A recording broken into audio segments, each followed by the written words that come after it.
આમંત્રિત મહેમાનો, વડીલો અને મિત્રો, સલામ અલૈકુમ.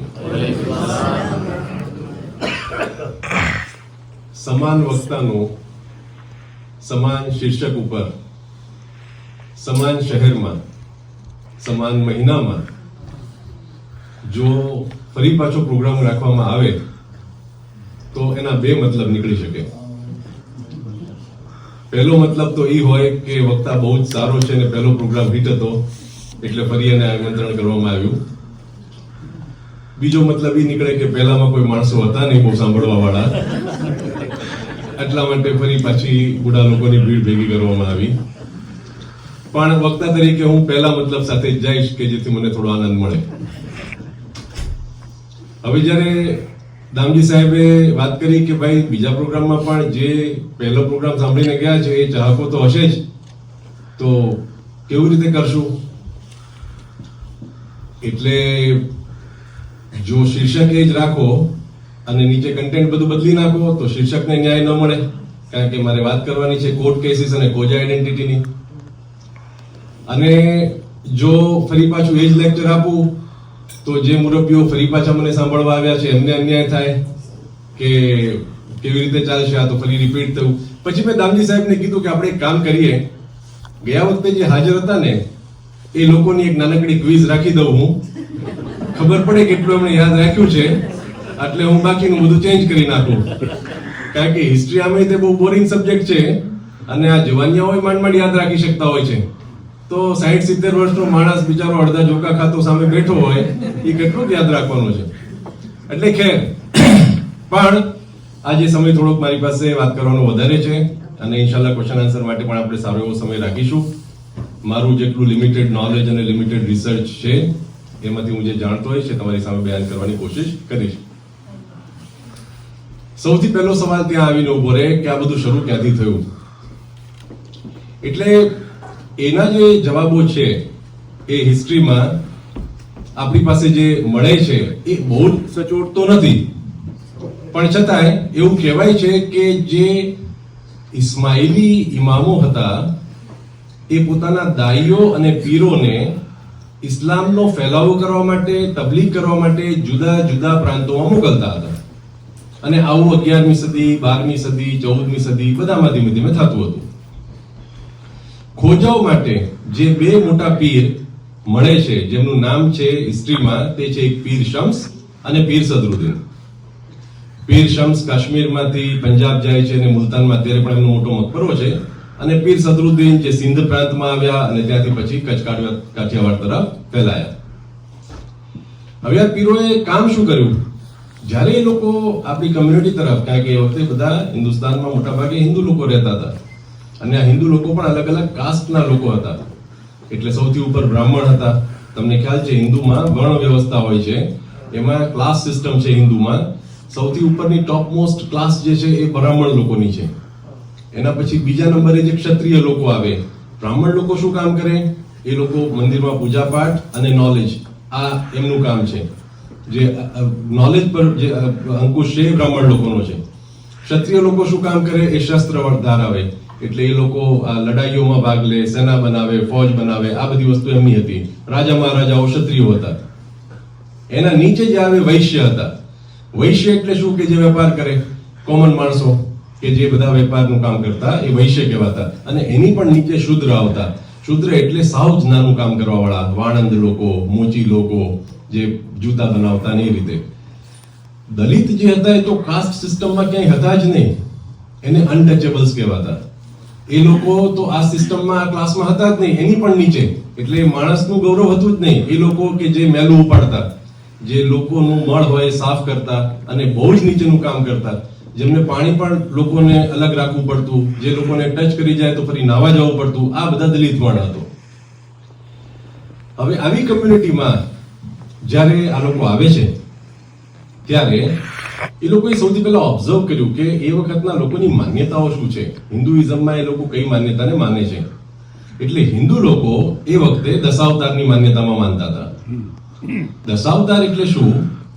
કે આપણે ઇસ્લામમાં એવો અકીદો રાખીએ છીએ, બધા અબ્રાહમિક રિલિજનમાં, કે અલ્લાહે લોકોને બનાવ્યા અને લોકોના ગાઈડન્સ માટે આપણા વચ્ચેથી જ એક માણસને પસંદ કર્યો અને એના ઉપર વહી મોકલી અને એ માણસ થકી આખી કમ્યુનિટીનું ગાઈડન્સ કર્યું. આ અબ્રાહમિક રિલિજનની માન્યતા છે. હિન્દુ માન્યતા શું હતી કે જે ઈશ્વર છે એ પોતે જ આ દુનિયામાં અવતાર લે છે, જન્મ લે છે અને લોકોનું માર્ગદર્શન કરે છે અને પછી એ ચાલ્યો જાય છે. એટલે રામ ભગવાન તમે નામ સાંભળ્યું છે, એ અવતાર છે. કૃષ્ણ ભગવાન છે તો એ અવતાર છે. આવી રીતે એ લોકો અવતારોમાં માનતા હતા કે જે માણસો હતા પણ ભગવાન હતા. તો 9 અવતાર ઓલરેડી આવી ચૂક્યા હતા, 10મો અવતાર બાકી હતો અને એની લોકો રાહ જોઈ રહ્યા હતા. એટલે આ પીરોએ શું કર્યું કે 10મો અવતાર જે છે એમને એવી રીતે કીધું કે આ 10મો અવતાર ઓલરેડી આવી ચૂક્યો છે, એ અરબસ્તાનમાં આવી ગયો છે અને એનું નામ અલી છે. એટલે આ રીતે એ લોકોએ હિન્દુ લોકોને પોતાની તરફ આયલ કરવા માટે આ પેત્રો અપનાવ્યો કે એમણે આમની જ માન્યતા થોડી ભેળસેળ વાળી કરીને બનાવી દીધી. હવે પીરોનું મોટાભાગનું કામ મોરલ અપલિફ્ટમેન્ટ, સ્પિરિચ્યુઆલિટી આ બાબત ઉપર વધારે હતું રાધર દેન મારીને મુસલમાન બનાવવા ઉપર. ઓકે, જ્યારે આ સ્ટોરી હું સાંભળતો હતો ત્યારે હંમેશા મને એક સવાલ થતો હતો કે પીરો ખરેખર આપણને મુસલમાન બનાવવા માંગતા હતા તો ઇસ્લામની તો શરૂઆત તૌહીદથી થાય છે. ઇસ્લામની શરૂઆત તૌહીદથી થાય. લા ઇલાહા ઇલ્લલ્લાહ. અમે જ્યારે ભણતા હતા ત્યારે અમને એક રિવાયત ભણવામાં આવતી હતી કે પવિત્ર પૈગંબર જ્યારે મક્કામાં હતા, મુશ્કેલનો સમય હતો, એક મુસલમાન બનાવવો બહુ મોટી ચેલેન્જ હતી. ત્યારે એક મક્કાનો માણસ એની પાસે આવે છે અને કહે છે કે મોહમ્મદ, હું તમારા બધા જ ફરમાનોથી રાજી છું અને હું તમારા અલ્લાહને પણ માનવા માટે તૈયાર છું. બસ ખાલી એક શરત છે, અમારો કબીલો દર મહિને એક વખત અમારા જે બુત છે એને દોરો બાંધવા જાય છે. તમે મને ખાલી આટલી પરમિટ આપી દો એટલે હું મુસલમાન થઈ જાઉં. પવિત્ર પૈગંબર કહે છે કે ના, મારે તારો આવો ઇસ્લામ નથી જોઈતો. કારણ કે અલ્લાહમાં માનવા પહેલા બીજા ખુદાઓનો ઇનકાર કરવો જરૂરી છે. ઇલ્લલ્લાહ પછી આવે છે, લા ઇલાહા પહેલા આવે છે. હવે જો ઇસ્લામની માન્યતા તૌહીદ બાબતે આટલી પવિત્ર હોય તો પીર સદરુદ્દીન જો 10મો અવતાર હઝરત અલીને કે, તો મને હંમેશા થતું કે આ પીરોનો એકચ્યુઅલ મકસદ ખરેખર મુસલમાન બનાવવાનો પણ હતો કે નહીં. પણ એક હિસ્ટોરિયન છે, એમણે આ પીરોને ડિફેન્ડ કેવી રીતે કર્યા. એમણે કીધું કે ઇબ્રાહિમ અલૈહિસ્સલામ જે હતા, એમનો વાક્ય કુરાનમાં છે કે જ્યારે વસ્તીમાં જાય છે તો ત્યાં વસ્તીના લોકો સૂરજની પૂજા કરતા હોય છે. તો ઇબ્રાહિમ અલૈહિસ્સલામ એમને બધાને ફોરન ના નથી પાડતા, એમની સાથે રહે છે, કે છે અચ્છા સૂરજ તમારો ખુદા છે, હું તમારી સાથે છું. પછી થોડા સમય પછી જ્યારે સૂરજ આથમી જાય છે ત્યારે એમને વિચારવા પર મજબૂર કરે છે કે આ તો આથમી ગયો, આ કેવી રીતે તમારો ખુદા હોઈ શકે. એટલે હિસ્ટોરિયન પીર લોકોને બચાવ કરે છે કે જો પીરો શરૂઆતથી જ પોતાનું કામ આવી રીતે શરૂ કરે સ્ટ્રિક્ટ તૌહીદ ઉપર કે સ્ટ્રિક્ટ લા ઇલાહા ઇલ્લલ્લાહ ઉપર, તો કદાચ એ લોકો એમના મિશનમાં સક્સેસ ન લે. એટલા માટે એ લોકોએ આ વચલો રસ્તો કાઢ્યો.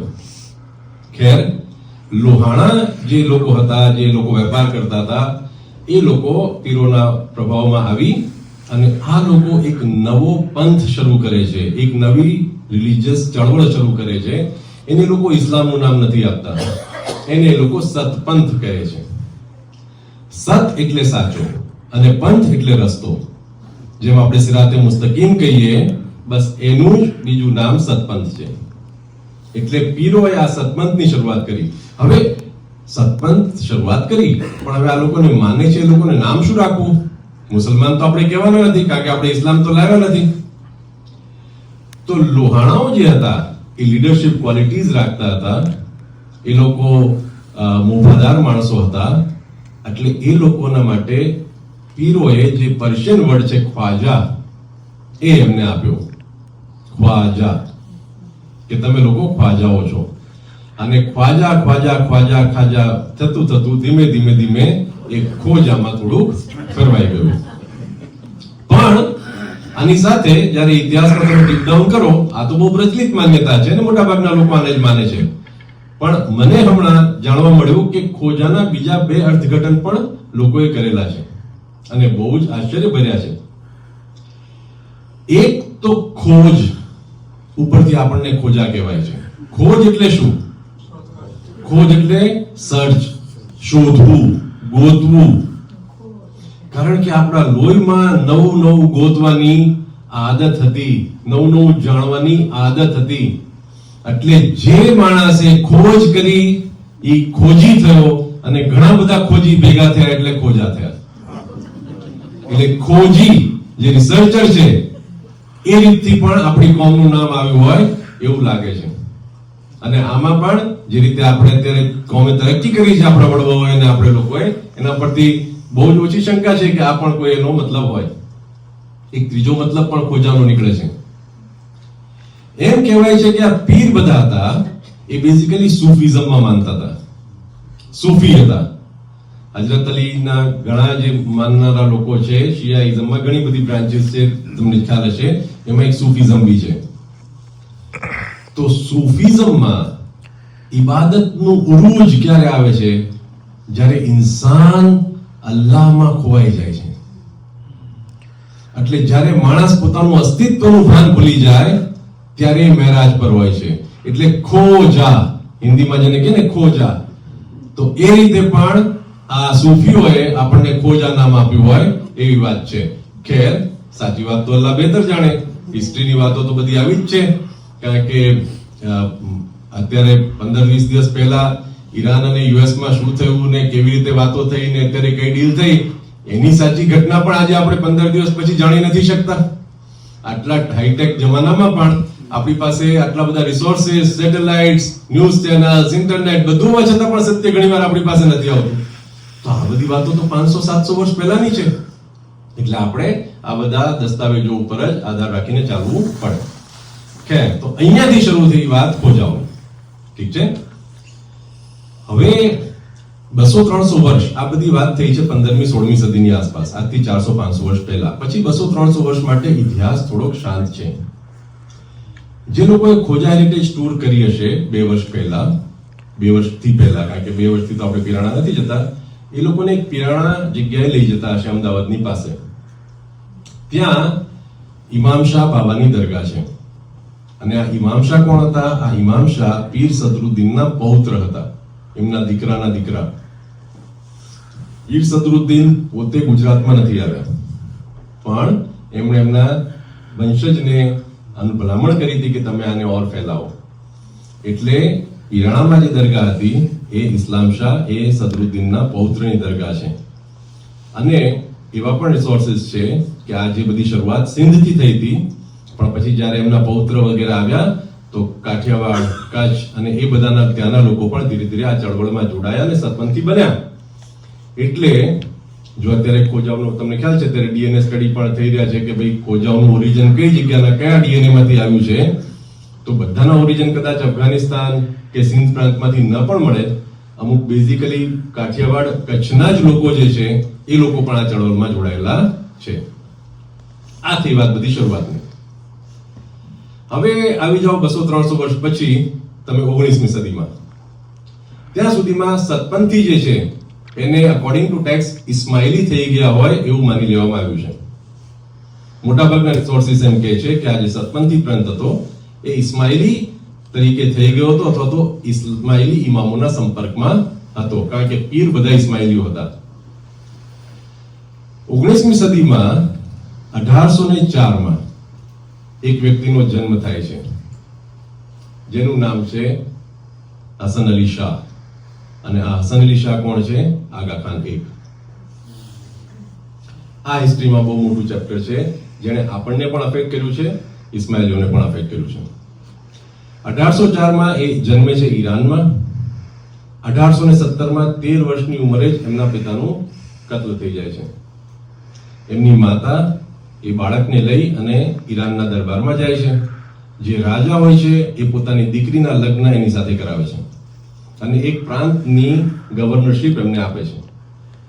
આ ઇસ્માઇલી ઇમામ હોય છે 46 નંબરના. ઇસ્માઇલીઓનો અકીદો એમ છે કે તેમના ઇમામત હજરત અલી અલૈહિસ્સલામ થી લઈ અને ઈ નસ્લ બા નસ્લનો સિલસિલો હજી ચાલુ છે. તમને બ્રીફ કરી દઉં કે શરૂઆતમાં પૈગંબર પછી સૌથી મોટું જે ડિવિઝન થયું એ એ શિયા અને સુન્નીનું ડિવિઝન થયું. જે લોકોએ હજરત અલી ઇસ્લામને પેગમ્બર સાહેબના જાનશીન માન્યા અને ડિવાઇનિટી આપી એમને, એ લોકો શિયા કહેવાયા. એ સિલસિલો ચાલ્યો ઇમામ સાદિક અલૈહિ ઇસ્લામ સુધી. ઇમામ સાદિક અલૈહિ ઇસ્લામના જે સંતાનો હતા એમાં જે મોટા સંતાન હતા, કારણ કે મોટા ભાગે સક્સેશનમાં એવું થાય છે કે મોટા દીકરા જ એ ગાદી વારસ ઉપર આવતા હોય છે. એટલે ઇસ્માઇલ અલૈહિ ઇસ્લામ હતા એ મોટા દીકરા હતા, પણ એવા રિસોર્સિસ છે કે ઇસ્માઇલ અલૈહિ ઇસ્લામનું મૃત્યુ છઠ્ઠા ઇમામની જિંદગીમાં જ થઈ ગયું હતું. ત્યારે મુસલમાનો શિયાઓ માટે વિટંબણા ઊભી થઈ કે હવે સાચો વારસ કોણ, કારણ કે ઇમામનો મોટો દીકરો તો ઓલરેડી ગુજરી ગયો છે. તો અમુક લોકોએ એમના બીજા દીકરા જે મૂસે કાઝિમ અલૈહિ ઇસ્લામ હતા એમને પોતાના ઇમામ માન્યા. અમુક લોકોએ માન્યું કે ઇસ્માઇલ જ એના સાચા વારસ છે, એટલે એમણે ઇસ્માઇલના દીકરા મોહમ્મદ બિન ઇસ્માઇલને ઇમામ માન્યા. એટલે ત્યાંથી ફરક પડી ગયો ઇસ્માઇલી અને જાફરી લોકોનો, એટલે જે શિયા ટ્વેલર્સ જે આપણે કહીએ ઇશ્નાશરી લોકોનો. હવે એ ઇસ્માઇલી ચળવળ આગળ ચાલી અને જ્યારે ઇસ્માઇલના 18મા ઇમામ આવ્યા મુસ્તનસિર બિલ્લાહ, ત્યારે ફરી પાછો સક્સેશનમાં પ્રોબ્લેમ થયો. અમુક લોકોએ એમના મોટા દીકરા નિઝારને ઇમામ માન્યા અને અમુક લોકોએ એમના નાના દીકરાને ઇમામ માન્યા. જે લોકોએ મોટા દીકરાને ઇમામ માન્યા એ લોકો નિઝારી ઇસ્માઇલી, એ જે આગળ જે સિલસિલો ચાલ્યો એટલે જે ઇસ્માઇલી લોકો છે એને નિઝારી ઇસ્માઇલી પણ કહે છે, કારણ કે ત્યાં સૌથી મોટું બાયફર્કેશન ઇસ્માઇલી લોકોમાં થયું. અને જે લોકો એમના નાના દીકરાને માન્યો એ લોકો બધા વોહરા કહેવાયા. વોહરા એમાં પણ પાછા બે ડિવિઝન થયા, કારણ કે એમના 21મા ઇમામ આવ્યા પછી વોહરાએ એમ માની લીધું કે ભાઈ હવે ઇમામ અમારા ગૈબતમાં ચાલી ગયા, ઇમામ તૈયબ. જે વખતે ગૈબતમાં ગયા એના પછી જે ભાગ પડ્યા એમાં દાઉદી વોહરા અને સુલેમાની વોહરા. દાઉદી વોહરા જે મેજર કમ્યુનિટી આપણે જાણીએ છીએ તે, સુલેમાની વોહરા એ ઓમાન, યમનના એ બધાના હિસ્સાઓમાં અત્યારે પણ સુલેમાની વોહરા છે. દાઉદી વોહરામાંથી ફરી પાછું ડિવિઝન નીકળ્યું અલવી વોહરાનું. એ લોકો અત્યારે પણ બરોડામાં અલવી વોહરા છે અને બાકી મોટા ભાગે દાઉદી વોહરા છે. તો આ સિલસિલો ત્યાં બ્રેક થયો. ઇસ્માઇલી લોકોનો સિલસિલો નિઝારી ઇમામથી લઈ 46મા ઇમામ સુધી એમનો આવે છે અને 46મા ઇમામ એટલે હસન અલી શાહ આગા ખાન 1. આગા ખાન ટાઇટલ કોણ આપે છે? આગા ખાન ટાઇટલ ઈરાનનો બાદશાહ આપે છે કે તમે આગા ખાન છો, ત્યાંથી આગા ખાન તરીકે ઓળખાયા. હવે થયું કે 1834માં જ્યારે આગા ખાનની ઉંમર લગભગ 30 વર્ષની હતી, એ ગવર્નરશિપ કરતા હતા, બધું સેટ હતું અને રાજા મરી ગયો. રાજાનો જે વારસ આવ્યો એને આગા ખાન સાથે બનતું નહોતું અને એનો જે વઝીર હતો એ એને ભડકાવતો હતો કે આગા ખાન જે છે અત્યારે ભલે ગવર્નર છે પણ એની રિલીજિયસ ઓથોરિટી પણ એના લોકો ઉપર છે, તારી કોઈ રિલીજિયસ ઓથોરિટી નથી. કારણ કે આગા ખાન પીર હતા, ઇમામ હતા ઇસ્માઇલીઓના. એ બંનેનું ઘર્ષણ થાય છે. અલ્ટિમેટલી આગા ખાન ત્યાંથી નીકળીને અફઘાનિસ્તાન ચાલ્યા જાય છે. અફઘાનિસ્તાનમાં એંગ્લો અફઘાન વોર, અંગ્રેજો અફઘાનિસ્તાન સાથે લડતા હોય છે ત્યારે આગા ખાન અંગ્રેજોને મદદ કરે છે, એમને એ વોરમાંથી નીકાળે છે અને અંગ્રેજોની ગુડ બુક્સમાં આવે છે. અને 1845માં આગા ખાન ઇન્ડિયા આવે છે. જ્યારે ઇન્ડિયા આવે છે ત્યારે ઈરાનના બાદશાહ અંગ્રેજોને લખે છે કે તમે એને શરણ નહીં આપતા, કારણ કે અંગ્રેજોને ઈરાન સાથે પણ સારી રાખવી હોય છે, એટલે એ આગા ખાનને કલકત્તા મોકલી દે છે.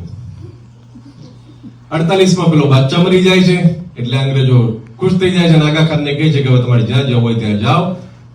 1848માં આગા ખાન બોમ્બે આવે છે અને એ વખતે સપોઝિટલી આ જે ખોજાઓ જે એ વખતે ઇસ્માઇલી અથવા તો આગા ખાનને પોતાના પીર માનતા હોય છે, બધા એમનું મોટું ગ્રાન્ડ વેલકમ કરે છે અને હવે બધી ચળવળ શરૂ થાય છે. એ વખતે એક ઇન્ટરેસ્ટિંગ કેસ બને છે. એ કેસ એટલા માટે લેવો જરૂરી છે કે જેથી આપણને 1848માં આપણા વડવાઓ કેવા હતા એ ખ્યાલ પડે. કોર્ટમાં એક કેસ આવે છે સક્સેશનનો. બહેનોને મજા આવશે. બે ભાઈઓ હોય છે, સાજન મેરાલી, હાજી મેરાલી. બહુ જ વેલ્ધી લોકો હોય છે, બહુ મોટું એમનું રિયલ એસ્ટેટ હોય છે. મોટો ભાઈ ગુજરી જાય છે એટલે બાય ડિફોલ્ટ નાનો ભાઈ વારસ બને છે. થાય છે એવું કે નાનો ભાઈ બી ગુજરી જાય છે. હવે નાનો ભાઈ જ્યારે ગુજરી જાય છે ત્યારે દેરાણી અને જેઠાણી બંને જીવતા હોય છે. ઓકે, એટલે નાનો ભાઈ એના વસિયતમાં લખીને જાય છે કે મારી પત્ની રહેમતભાઈ અને એની મોટી ભાભી સોનભાઈ આ બંને આ એસ્ટેટના માલિક છે.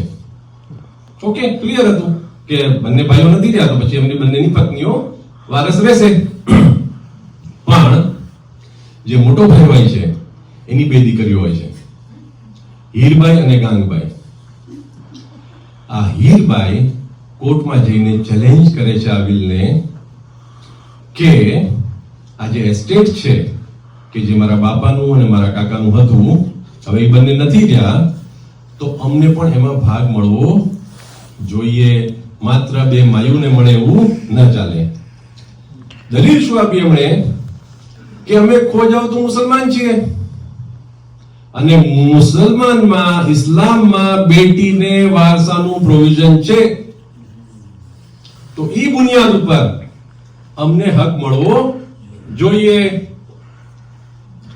સરપ્રાઇઝિંગલી એ વખતના બધા જ ખોજા એલિટ્સ જે હોય છે, જે વેલ્ધી વેપારીઓ અને બિઝનેસમેનો ને એ બધા આ બે બહેનોના અગેન્સ્ટમાં હોય છે.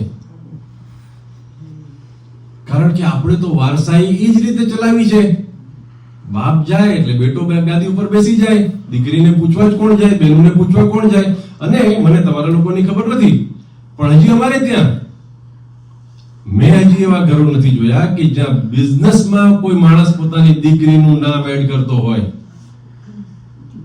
હજી સુધી અમારે ત્યાં આવું છે. હા, હવે એટલો સુધારો થયો છે. પહેલા તો શું હતું, આજથી 50 વર્ષ પહેલા દીકરીને લગ્ન કરીને જે આપી દીધું મામેરું ને દહેજ ને, એટલે વાર્તા દીકરીની પૂરી થઈ ગઈ. વારે તહેવારે બિચારી ક્યારેક આવે, ઈદનું કવર લઈ જાય, બીજું કાંઈ જ દીકરીને મળે નહીં, બાપ ગમે એટલો પૈસા વાળો હોય. હવે અમુક વેલ્ધી લોકોના માઇન્ડમાં એવું હોય છે કે દીકરી માટે એકાદ ફ્લેટ લઈને રાખે, કે એકાદ પ્લોટ લઈને રાખે, કે દીકરી માટે થોડુંક જ્વેલરી લઈને રાખે. પણ ઈ પણ ખાલી નામનું જ હોય, કારણ કે બિઝનેસ તો બહુ મોટો હોય જે એના દીકરા પાસે હોય. ઓફિશિયલી જે રીતે ઇસ્લામે ભાગ પાડ્યા છે કે 2 ભાગ ભાઈને જાય તો 1 ભાગ બહેનને મળે, એવા ભાગના તો હજી લગભગ સુધી કોઈ પાડતું નથી. હવે આ કેસ જ્યારે આવ્યો ત્યારે જજને ખાલી એટલી નક્કી કરવાનું હતું કે આ ખોજા હિન્દુ છે કે મુસલમાન, બસ આટલું નક્કી કરે એટલે વાર્તા પૂરી થઈ જાય. અને ફેસલો દેવો બહુ જ સહેલો હતો. તો જજ વખતનો હતો રસ્કિન પેરી. એણે 1848 માં ખોજાઓ માટે રિસર્ચ કરવાનું શરૂ કર્યું અને પછી એને જે સમજાયું એના પેરેગ્રાફ ઇદલજી કાબાની બુકમાં છે, મારા પ્રેઝન્ટેશનમાં બી મેં પેજ રાખ્યા હતા. જજ રસ્કિન પેરી કહે છે કે ખોજાઓ 400 વર્ષ પહેલા સિંધમાં શરૂઆત થયેલી એક ચળવળના ભાગરૂપે અસ્તિત્વમાં આવ્યા હતા. આ ખોજાઓ અત્યારે એમના મોટા ભાગના રીતિ રિવાજો હિન્દુ જેવા પાળે છે, એમના કપડા પણ હિન્દુ જેવા છે. આ ખોજાઓ જ્યારે શિયાને મળે છે તો કહે છે અમે શિયા છીએ, જ્યારે સુન્નીને કહે છે મળે છે તો એને કહે છે અમે સુન્ની છીએ. જ્યારે કે કોઈ ખોજો શિયા અને સુન્ની વચ્ચેનો ફરક પણ સમજતો નથી. ખોજા લોકો પાસે એક પણ ખોજો એવો છે નહીં કે જે ઇસ્લામી કિતાબોને વાંચી શકતો હોય. અને જે ભાષા ખોજાઓ બોલે છે એમાં એક પણ ઇસ્લામી સાહિત્ય નથી. 1848 માં કોઈ પણ ખોજાને પર્શિયન કે અરબિક આવડતું નહોતું અને ન એક પણ ઇસ્લામિક કિતાબ એવી હતી કે જે ખોજો વાંચી શકતો હોય ગુજરાતીમાં. આ બધા ઓબ્ઝર્વેશન પછી રસ્કિન પેરી એવું કહે છે કે ખાલી જબાનથી કહી દેવાથી મુસલમાન છે, મુસલમાન થતા નથી. તમે તમારા ટ્રેડિશન્સ, તમારા રિચ્યુઅલ્સ, તમારા રીતિ રિવાજો, કલ્ચર બધું જ તમારું હિન્દુ જેવું છે, એટલે હું ફેસલો હિન્દુ પ્રમાણે આપીશ, દીકરીઓને કઈ મળશે નહીં. એટલે ઇદલજી કાબાએ સરસ લખ્યું છે કે હિન્દુ में से निकाला, मुसलमानों ने लिया नहीं, बीच में लटका दिया. અને લોકો ખોજાની મજાક ઉડાવતા કે તમે જીવો ત્યારે મુસલમાન ને મરો એટલે હિન્દુ, કારણ કે વારસાઈ તમારી હિન્દુ જેવી થાય છે. બેંક વાળા, ગવર્નમેન્ટ વાળા તમને હિન્દુ સમજે છે, તમે તમારી જાતને મુસલમાન કહો છો. એટલે 1850 ની આસપાસ આપણી ખોજા ભાઈઓની કમ્યુનિટીની પરિસ્થિતિ લગભગ આવી હતી. હવે એ જ વખતે આગા ખાન જે આવે છે એ ધીમે ધીમે એને ખબર પડે છે કે આ બધી વસ્તુઓ ડેવલપ થઈ રહી છે. આગા ખાન ઈચ્છતા હતા કે દીકરીઓ જીતી જાય, કારણ કે એ પોતાની એક રિલીજીયસ આઈડેન્ટિટી ઇસ્લામિક તરીકે ઊભી કરવા માંગતા હતા. હવે આગા ખાન આવ્યા એટલે એમણે ધીમે ધીમે કોમ્યુનિટી પર પોતાની પકડ જમાવવાનું શરૂ કર્યું. આ પકડનો એક ભાગ હતો દશોંદ. દશોંદ એટલે શું? દશોંદ એક રિલીજીયસ ટેક્સ હતો એ વખતનો કે દરેક વ્યક્તિ પોતાની ઇન્કમના 10% એ પીરને આપે, એટલે કે આગા ખાનને પહોંચાડે. હવે જ્યારે આગા ખાન બહાર હતા ત્યારે તો બધું ગડબડ ગોટાળા ચાલતું હતું. અત્યારે આઈ એમ શ્યોર ઘણા આપણા ભાઈઓ એવા છે કે જે બહુ પાબંદીથી ખુમ્સ આપે છે, અને કારણ કે ઇમામ ગૈબતમાં છે એટલે થોડા ઘણા ગોટાળા પણ કરી નાખતા હશે, તો કોઈ કાંઈ પકડવાનું છે નહીં. પણ જો કાલ ઉઠીને કદાચ ઇમામ આવી જાય અને ખુમ્સનો બરાબર જાયકો લેવામાં આવે તો આપણામાંથી પણ ઘણા લોકોને થોડી ઘણી તકલીફો ઊભી થશે. બીજો પ્રોબ્લેમ ક્યાં આવ્યો કે આગા ખાને ધીરે ધીરે જે કમ્યુનિટીની પ્રોપર્ટીઝ હતી, જમાત ખાના હતા, કબ્રસ્તાનો હતા, લેન્ડ્સ હતા, જે ઇન્વેસ્ટમેન્ટ્સ હતા, એના ઉપર પણ પોતાની પકડ મજબૂત કરવાનું શરૂ કર્યું. હવે તમે પોતે જ વિચારો, હું આ તમને મારી એકદમ ઓબ્ઝર્વેશન કરેલી વાત કહું. અમારે અમદાવાદમાં સરખેજમાં 35 વર્ષ પહેલા મસ્જિદ બની છે. બહુ જ થોડા લોકોએ ભેગા મળીને મસ્જિદ બનાવી. હવે મસ્જિદ બની અને અમે ત્યાં વર્ષો સુધી હતા એટલે અમને અમારી મસ્જિદ ધીરે ધીરે લાગવા મળતી હતી.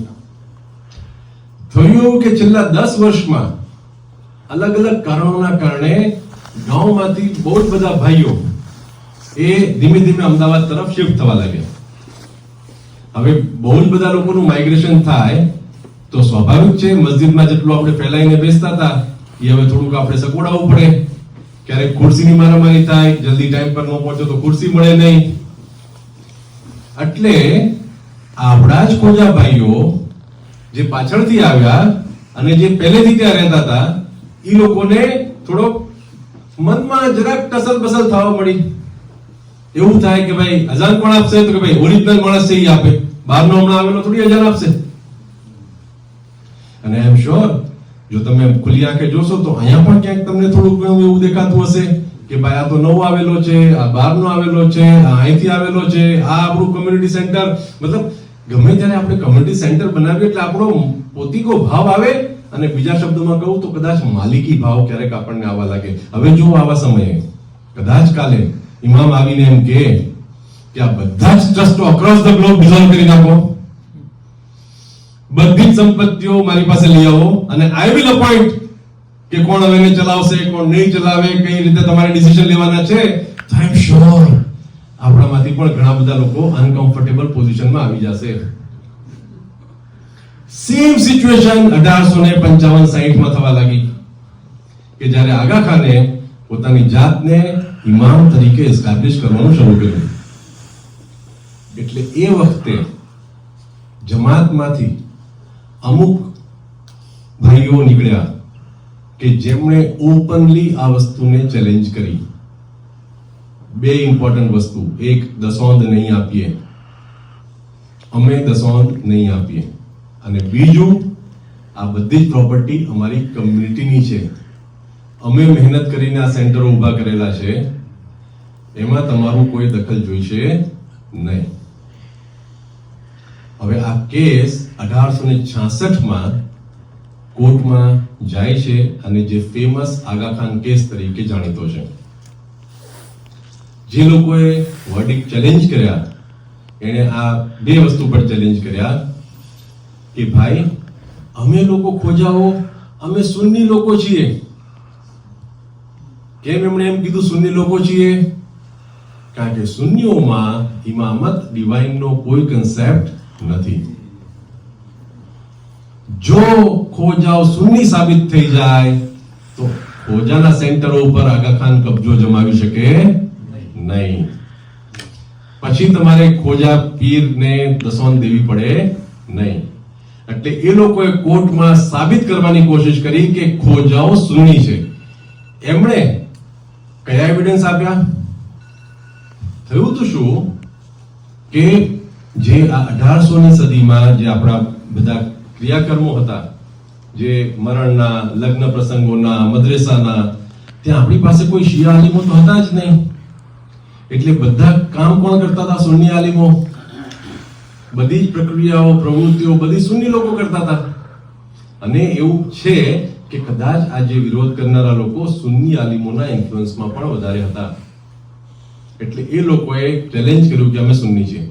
કોર્ટ લાંબો ચાલે છે કેસ, અને આગા ખાન પોતે ગવાહી દેવા માટે આવે છે. આગા ખાન આવીને ત્યાં પુરવાર કરે છે કે આ કમ્યુનિટીએ દસોંધ મને વર્ષોથી આપી છે. એમણે લેટર્સ દેખાડ્યા જજને કે આ 100 વર્ષથી આ લોકો અમારા સંપર્કમાં છે. અને જે સૌથી ઇમ્પોર્ટન્ટ કામ એમણે કર્યું એ દશાવતારની માન્યતા. દશાવતારની માન્યતામાં 10મો અવતાર કોણ છે? એ હજરત અલીને 10મો અવતાર કોણ બનાવશે? શિયા કે સુન્ની? વાત ત્યાં પૂરી થઈ ગઈ કે જો આ બિલીફની શરૂઆત જ હજરત અલી અલૈહિસ્સલામથી થઈ હોય તો આ બધા જ પીરો શિયા પીર કહેવાય, આગા ખાન શિયા પીર કહેવાય, અને આગા ખાન શિયા છે. આ સાબિત થઈ ગયું. એટલે 1866માં એ જે ભાઈઓ જે લોકોએ કોર્ટમાં કેસ કર્યા હતા એ લોકોને નાતની બહાર મૂકવામાં આવ્યા, અને એ લોકોએ પોતાની અલગ નાત બનાવી, અને એ લોકો સુન્ની ખોજા તરીકે ઓળખાયા. સુન્ની ખોજાઓનું મકાન આજે પણ બોમ્બેમાં છે. બહુ જ ઓછું ગ્રુપ હતું, બહુ જ ઓછા લોકો બચ્યા છે, પણ હજી પણ સુન્ની ખોજાનું મકાન, જમાતખાનું કે મસ્જિદ હજી આપણી પાસે બોમ્બેમાં છે. એ વખતે એક બીજી ઘટના પણ બની. 1857નો વિપ્લવ થયો. વિપ્લવ એટલે રિવોલ્યુશન. ઇન્ડિયામાં તમને ખ્યાલ છે અંગ્રેજોનું રાજ હતું, ઈસ્ટ ઇન્ડિયા કંપની રાજ કરતી હતી. એને ભગાવવા માટે બધા જ હિન્દુસ્તાનીઓ એક પ્લેટફોર્મ પર આવ્યા અને રિવોલ્ટ કરે છે. અનફોર્ચ્યુનેટલી રિવોલ્ટ ફેલ થઈ જાય છે. બ્રિટિશ લોકો હોશિયાર છે, બધાને કેમ હરાવાય એમને ખ્યાલ હતો, પણ પછી લોકો વિચારે છે કે આ બધા લોકો એક પ્લેટફોર્મ પર કેવી રીતે આવી ગયા. ત્યારે એમને ખબર પડી કે આપણે આ લોકોનું એક સેન્સસ કરવું જોઈએ. આ બધા જ લોકોને એક રિલિજિયસ આઈડેન્ટિટી દઈ દેવી જોઈએ. એને એક અલગ અલગ બોક્સમાં નાખી દેવા જોઈએ કે જેથી જલ્દીથી એ લોકો પાછા ભેગા ના થઈ જાય. માત્ર મુસલમાન ન હોવો જોઈએ. મુસલમાન તો શિયા કે સુન્ની? અચ્છા, શિયા છે તો ખોજો કે કોણ? ઇસ્માઇલી કે ઇશ્નાશરી કે વોરો? મતલબ જેટલી આઈડેન્ટિટી ને જેટલા બોક્સીસ તમે માણસને આપતા જશો, યુનિટીના ચાન્સીસ એટલા ઓછા થતા જશે. એટલે કારણ કે વિપ્લવ થયો હતો, કારણ કે આગા ખાન અંગ્રેજોની ગુડ બુક્સમાં હતા, એટલે 1866માં જે સર જોસેફ આર્નોલ્ડ જે છે બેરિસ્ટર જજ, એમણે આ ફરમાન આપ્યું કે આગા ખાન શિયા છે. આ મારું 2/3 લેક્ચર અહીંયા થઈ ગયું. આપણે ખોજા કેમ હતા એ ખબર પડી ગઈ, મુસલમાન હિન્દુમાં શું હતું એ ખબર પડી ગઈ, ને શિયા કેમ થયા એ ખબર પડી ગઈ. પછીનો ભાગ થોડોક ઇન્ટરેસ્ટિંગ છે. 1866 થી લઈને 1900 સુધી 30 વર્ષ બહુ જ સંઘર્ષનો રહ્યો. જ્યારે લોકોને ખબર પડી કે આપણે શિયા છીએ તો એકચ્યુઅલ શિયાઇઝમ શું છે એ જાણવાની કોશિશ કરવા લાગ્યા. અને એ વખતે એ જમાનાના એક મોટા વેલ્ધી વેપારી દેવજી જમાલ એ જાય છે હજ કરવા. હજ કરવા જતા હોય છે ત્યારે એમને કોઈ કહે છે કે ઝિયારતમાં તો ઓર વધારે સવાબ છે, એટલે એ ડાયરેક્શન ચેન્જ કરીને ઝિયારતમાં જાય છે. અલ્લાહનું કરવું કે ત્યાં એમની મુલાકાત મુલ્લા કાદર સાહેબ સાથે થાય છે. એક રિલિજિયસ સ્કોલર હોય છે, અને વાતમાં એમને ખબર પડે છે કે આ લોકો તો દશાવતારમાં માને છે, અને એમના કલમામાં અલી સહીઉલ્લાહ છે. મુલ્લા તો માથું પકડીને બેસી જાય છે કે તમે કયા પ્રકારના શિયા છો કે તમે અલીને ખુદા માનો છો. એ વખતના જે આયતુલ્લાહ હોય છે, આયતુલ્લાહ ઝૈનુલ આબિદીન માઝંદરાની, એ મુલ્લા કાદર સાહેબને રિક્વેસ્ટ કરે છે કે તમે જાઓ ઇન્ડિયા અને આ લોકોને એકચ્યુઅલ શિયાઇઝમ અને એકચ્યુઅલ રસ્તો છે એ દેખાડો. એ જ્યારે ઇન્ડિયા આવે છે, આગા ખાનમાંથી બહુ સુન્નીઓ તો છૂટા પડી ગયા, પણ હવે જે આગા ખાનના ફોલોઅર છે એમાંથી ધીમે એક પાછું નવું ગ્રુપ બનવાનું શરૂ કરે છે. એ લોકો મુલ્લા કાદર સાથે મદ્રસામાં ટ્રેનિંગ લે છે, તાલીમ લે છે, બહુ જ બધા સંઘર્ષો થાય છે, ઘણા બધી હત્યાઓ પણ થાય છે, મારકાટ થાય છે, કેસ કરાવવા થાય છે, બધું થાય છે. અને ધીમે એક ગ્રુપ સેપરેટ થઈ જાય છે, અને જે શિયા ઇશ્નાશરી મઝહબ તરફ જાય છે. આની બહુ જ ડિટેલ હું નથી લેતો કારણ કે વધારે લંબાણ થઈ જશે. છેલ્લો જે કેસ ઇસ્માઇલી ને ઇશનાશરી જે વોટરશેડ કમ્પાર્ટમેન્ટ આપણને આપી દે છે એ વાત કેસ કરવાનો છે હાજી બીબી કેસ. હાજી બીબી કોણ હોય છે? હાજી બીબી એ આગા ખાન 1 જે છે એની ગ્રાન્ડ ડોટર હોય છે અને આગા ખાન 3 જે છે એ આગા ખાન 1 નો ગ્રાન્ડસન હોય છે. બાપ બંનેના અલગ અલગ છે. ઓકે, હવે આ કેસ શું હોય છે?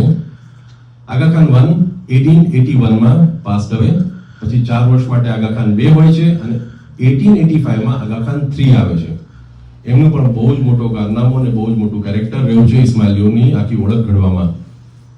1885 માં આગા ખાન પોતે હજી માત્ર 9 વર્ષના હોય છે, પણ એમની માતા આટલી હોશિયાર હોય છે કે એમને સારામાં સારી તાલીમ આપે છે.